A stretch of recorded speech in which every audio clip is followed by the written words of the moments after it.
Welcome to Two Open Doors, the podcast that explores our power to open or close the doors of relationship with the important people in our lives. We hope you'll learn from and share your wisdom with our community. Thanks for joining us.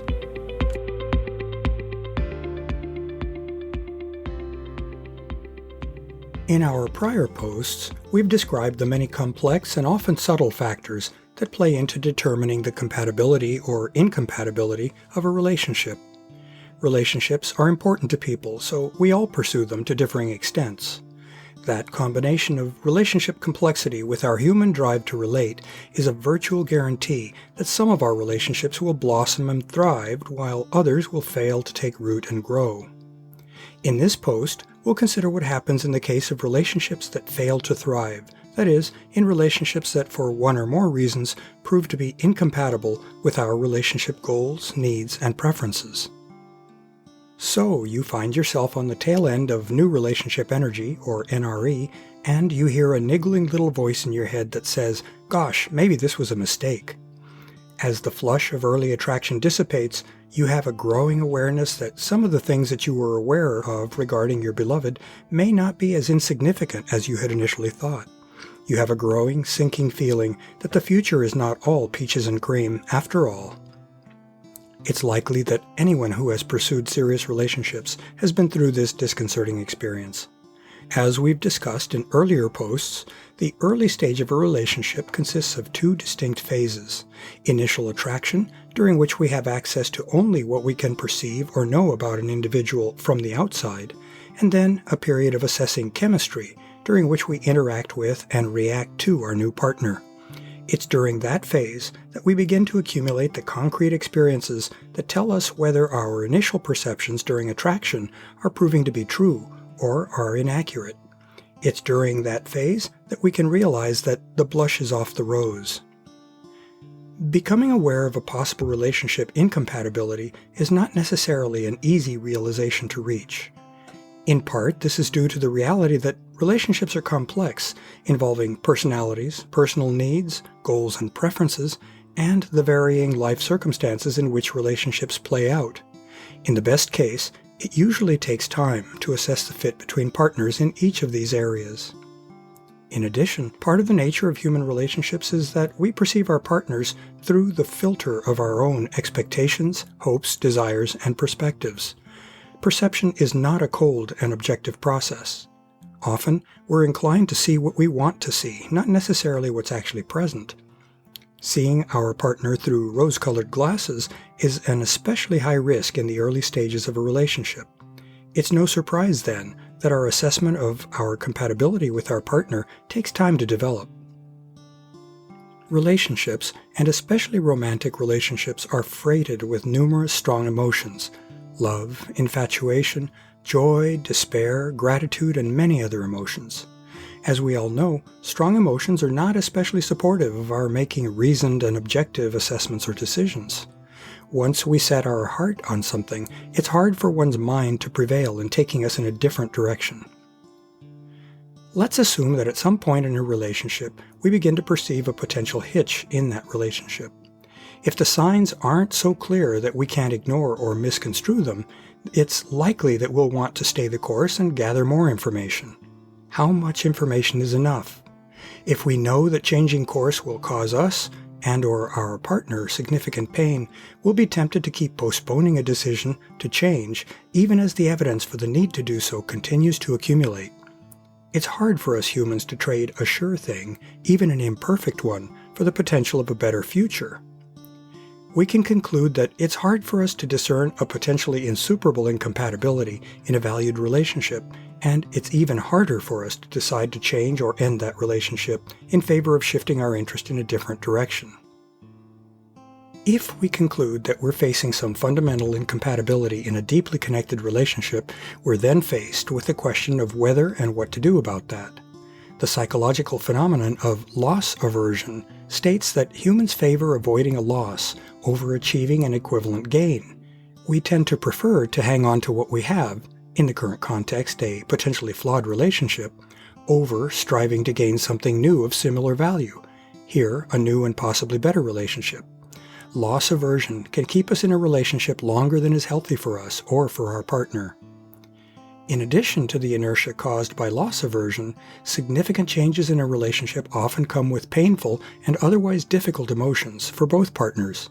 Think in terms of heartbreak, feelings of rejection, resentment or worse, and other negative reactions. We humans are wired to seek pleasure and avoid pain, so we tend to avoid bringing these negative reactions into our lives. That pain avoidance orientation can tempt us to avoid making big changes to an incompatible relationship. In deciding whether to make a relationship change, we also need to consider whether that change is necessary and inevitable, or whether, through more effort, discussion, and collaboration, we may resolve the perceived incompatibility. That can be a very difficult decision to make. If we're invested in a relationship and feel that it has potential, we're likely to want to hang on until we see no possibility other than pulling the plug. The resulting uncertainties could last for months or even years. In most cases, there's no flashing red sign that says, "Go now!" Finally, there are many psychological factors that come into play when a treasured relationship is threatened by our growing awareness of a significant incompatibility. We may cling to the comfort, validation, shared dreams, and pleasure of the existing relationship. We may wrestle with guilt and sorrow over knowing how a change will affect both us and our partner. We may trigger fears that there's no better relationship awaiting us on the other side of the change, or even that we are unlovable. Avoiding all of this inner turmoil can also impede our making a needed change. After discerning that an existing relationship suffers from some basic high-impact incompatibility, and then making a decision to change or end that relationship and start afresh, there is the question of how to proceed with the change. The specifics of how best to change or end a deeply connected relationship vary, based on the nature of the relationship. If it's a relationship that's still very young, or which hasn't developed great depth of connection, making a change may not deeply affect either partner. At the other extreme, for relationships that have developed deep emotional connection and commitment, and which have a rich history of shared experiences, implementing a change can be excruciating. Let's focus on how to proceed in that sort of relationship. In a mature, intimate relationship of this sort, one or both of the partners may love the other, as well as being in love with them. Those are two different things, as we've discussed in earlier posts. It's possible for partners to retain a continuity of love, that is, caring and affection, even if the nature of their relationship changes.